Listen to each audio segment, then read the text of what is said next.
Bonjour et bienvenue dans ce nouveau tutoriel. Aujourd'hui, on va parler de l'effet qu'on appelle la nuit américaine. Alors, c'est quoi pour les néophytes?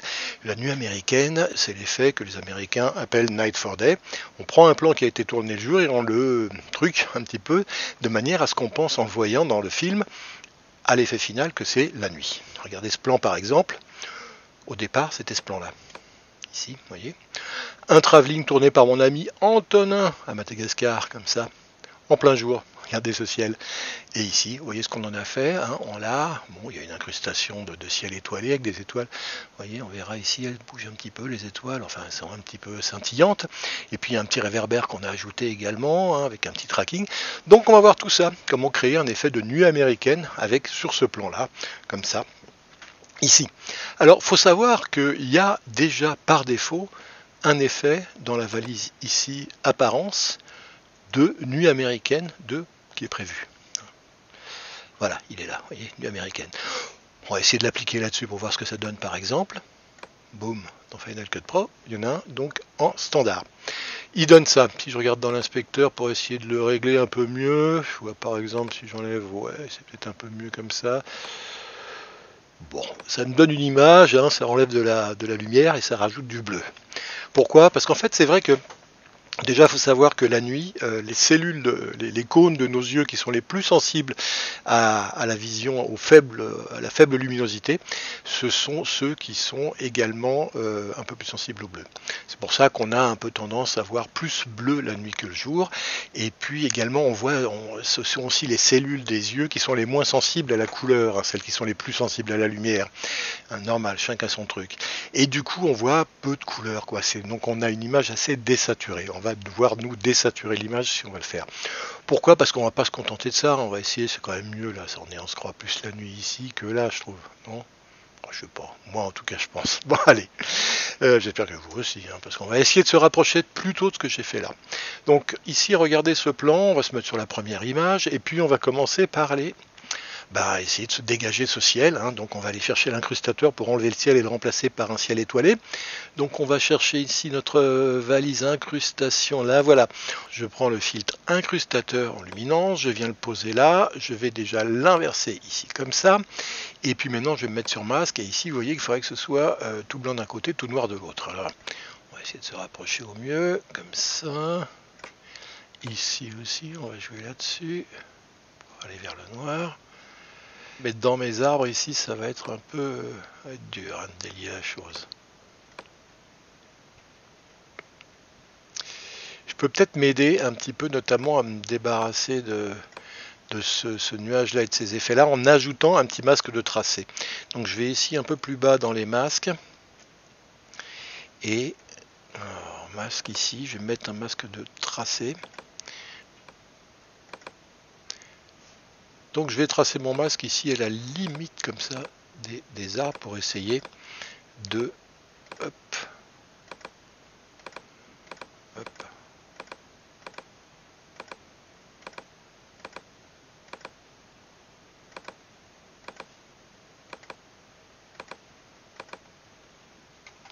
Bon, je pourrais faire plus précis, hein, mais comme en plus je suis en mouvement, je dois être certain que ça ne va pas gêner par la suite. Mais normalement, ça devrait. Voilà. Voilà. Et voilà. Et celui-là, il faut que je l'inverse également. Bon, et normalement, ici, je dois pouvoir mieux affiner maintenant. Voilà. Que j'ai fait ça. Notamment, je dois pouvoir reculer un peu là. Après, il ne faut pas non plus que ça soit... Hop, j'ai un peu de truc qui apparaît là, mais bon. Voilà. Pour le moment, je vais laisser comme ça. Je peux aussi peut-être conserver RVB comme ça. J'ai juste ce petit truc ici qui me gêne, mais là, je peux pas faire autrement, parce que vraiment, si je veux m'en débarrasser de lui, il faut que... Mais je le savais, parce que c'est en fait le soleil qui se réfléchit sur une façade. Le fait est qu'elle sera noire, et que bon, la nuit, une façade noire, c'est pas... Bon, ça devrait aller quand même. Alors, on se met ici sur l'image finale, et vous voyez, on a quelque chose... Alors, bon, ici, vous voyez que c'est pas génial. Il faudrait quand même que j'arrive à m'en débarrasser ici, mais c'est vraiment... c'est pas simple du tout. On peut essayer aussi d'utiliser les outils cache, mais bon, Ça va surtout me servir à la... Mais il faut pas non plus que ce soit trop... voilà, les arbres, les trous dans les arbres, c'est pas évident parce qu'après ça se voit vraiment... Ouais, il y a les fils aussi là. Bon, enfin voilà. Bon, disons que c'est pas trop mal. Maintenant, on va essayer de mettre notre ciel étoilé derrière. Alors, le ciel étoilé, on le trouve ici dans les générateurs, dans la valise texture. Vous voyez, on avait utilisé Grunge la dernière fois, si vous suivez régulièrement. Là, on utilise étoile. Hein. Et donc, de la même manière que l'autre fois on l'avait fait, on fait un X ici. On prend nos étoiles ici et on fait Q pour les connecter, à part qu'ici, on va les mettre dessous. Voilà, plutôt. Et vous voyez, on a un ciel étoilé ici. Et maintenant, on va s'amuser à désaturer un petit peu l'image. Alors, comment on va la désaturer et enlever la luminosité également pour que ce soit une image dont on pense qu'elle a été tournée la nuit. Donc, on sélectionne ça et on va d'abord utiliser les courbes. Donc, je prends mes courbes de couleur ici. Et puis, alors, sur le noir, on va commencer par faire un truc genre vraiment avec beaucoup moins de lumière ici. Voilà. Maintenant, vous voyez, il faut aussi que j'aille chercher une roue de couleur pour désaturer l'image. Alors, je vais la désaturer, mais alors quasi complètement. Je vais laisser juste un tout petit peu de saturation comme ça. Et puis, tant qu'on y est, on va encore une fois enlever un peu de lumière, comme ça, un petit peu. Mais je vais retourner dans mes roues de couleur et hop, dans mes courbes de couleur, ici je retourne, et puis je vais aussi enlever un peu de rouge, enlever un peu de vert, et par contre rajouter du bleu, et en rajouter par le bas et par le haut, en rajouter un peu partout. Alors là, regardez, je suis déjà un peu plus sur un truc de nuit, comme ça. Maintenant, la dernière des choses à faire, c'est... alors déjà, mes étoiles, je voudrais les faire scintiller un peu, parce que sinon, c'est pas naturel si rien ne bouge. Regardez, même si c'est pendant un plan très court. Donc en fait, les étoiles, on va aller chercher un autre filtre que vous avez en natif, qui est un filtre qui s'appelle l'éclat et qu'on trouve en fait dans la valise... la valise lumière, je pense, oui. L'éclat. Voilà, il est là. Donc je pose l'éclat ici. Je vais dans mon onglet vidéo ici et je vais me mettre à 23. Je pose un point clé à 23% ici d'amande. Ensuite, je vais aller à peu près au milieu ici. Je vais me mettre à 100% ou à 98%. Et puis vers la fin, je vais redescendre à 20%. Et normalement, regardez ici, ça doit scintiller. Voilà, ça scintille. On voit scintiller les étoiles pendant que je bouge comme ça. Voilà. Alors, dernière des choses à faire, c'est d'ajouter un petit lampadaire pour faire un petit effet de nuit. Alors, on va imaginer qu'il y a un lampadaire sur ce poteau-là, qui est normalement qu'un poteau électrique, mais c'est pas grave, on va lui mettre un petit lampadaire au bout. Je vais me faire un peu de place en enlevant ici les générateurs. Alors pour ce lampadaire, il faut aller chercher un effet qui se trouve dans un plugin extérieur. Sinon vous mettez une lumière, mais il faut un plan fixe. Mais là, comme c'est en mouvement, il va me falloir faire un petit outil de tracking. Donc je vais utiliser C2 Track. Je sais que vous ne l'avez pas, beaucoup d'entre vous en tout cas, mais bon, c'est pas pour vous inciter à l'acheter du tout.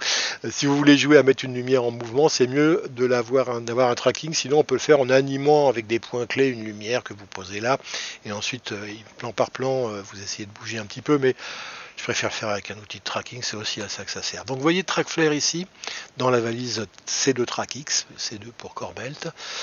Et puis, alors, je vais venir le poser ici, je vais venir ici traquer en fait le point qui est en haut de ce pylône, exactement comme ça.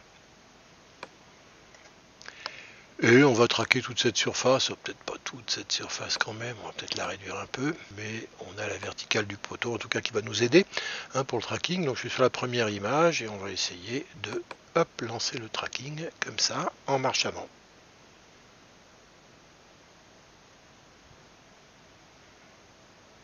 Alors on regarde si on est bon, plusieurs endroits.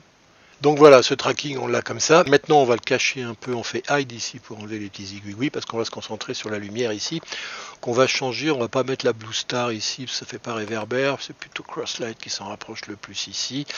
En baissant un peu le brightness à quelque chose comme 0,6. Le hue, on peut peut-être le changer un peu, lui donner une petite teinte, plutôt dans le jaune. dans le jaune comme ça. Par contre, il faut qu'on descende un peu la force du halo là.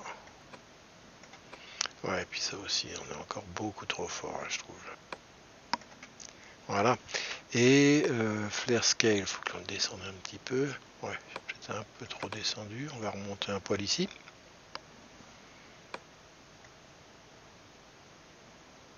Voilà, comme ça un petit éclairage, mais il ne faut pas en rajouter, il n'éclaire pas non plus à 100 000 mètres. Donc voilà, on est pas trop mal ici. Position only, non, il faut que je passe sur position and scale.